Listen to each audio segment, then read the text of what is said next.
APLD stock analysis and price predictions for Wednesday. Is supply digital stock a buy? I'm going to be breaking all of it down in this brief and short 1-minute video.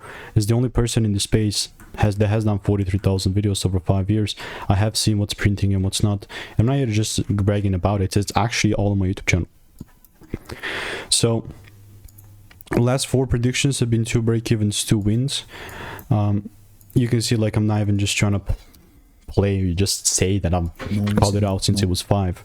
I've actually done it. It was like a month ago, 16th of May, and then since then started freaking pumping, and then now we're here.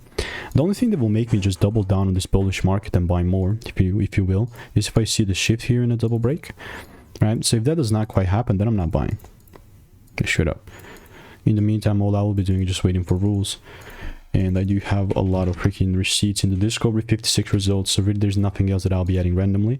If you want to stay tuned and get my free money making emails and insights, click the first link in the description. It's free.